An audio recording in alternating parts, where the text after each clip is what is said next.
picture zombies like this due to decades of movie exposure.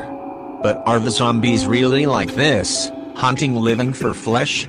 Are they really that dumb, that they barely notice you, unless you make noise? Are they really soul-dead creatures, with only the feeling of hunger? What if it is the otherwise? One fine day, at a small village called Alistair, in Haiti, a nation in Caribbean, a news spread like fire, that a man had came back from death after 18 years. His name was Clairvius Neris, and he was a farmer. He had an elder brother and a younger sister. They all were hard workers, plowing and sowing and irrigating the barren land they had. Yes, poverty and drought were the personification of Haiti at that time. But the Neris family knew hard work and persistence pays. Apart from the quality of persistence, the elder brother had one more evil quality in himself, that's cunningness. He used a trick his brother into doing lots of work than himself and gave a little profit to him. Even that little money he gave irritated him.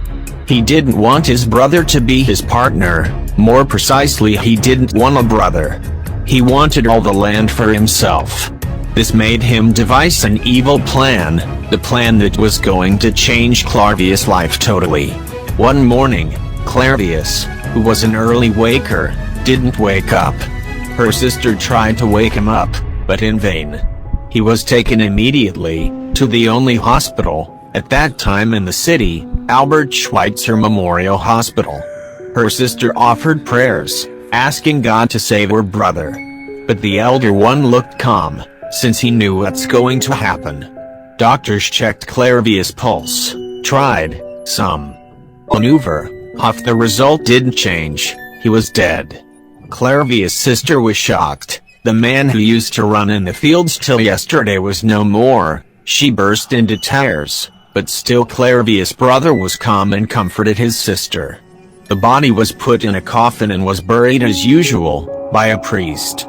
Days went by, and the image of Clairvius faded away from the minds and hearts of people. In the year of 1980, at the market streets of Alistair, the sister was walking, pondering about the death of her brothers. Yes, the eldest brother also had died now, due to natural causes. Suddenly, she was stumbled by a man, who came running to her, claiming that he was her brother. Though she was suspicious at first, she looked deep into his face, while he began narrating their childhood memories. Soon, suspicion turned into silence, and then into love, the siblings hid for each other. Yes, he is the same Clairvius, who was certified dead by doctors, 18 years ago. What happened on that day? What happened on May 2, 1962? The day he was buried. Soon the news of dead man alive spread all over and across Haiti. Many scholars interviewed him. One among them was an American scholar named Wade Davis, a botanist. In his book The Serpent and the Rainbow, published in 1985, he have mentioned many similar incidents, terming such survivors of death as zombies. So, what did really happen to Clairvius on the day? In the interview he said, on that day, he was unable to open his eyes or move his limbs. In fact, he couldn't even move a bit. All he could do was lie still, like a dead body.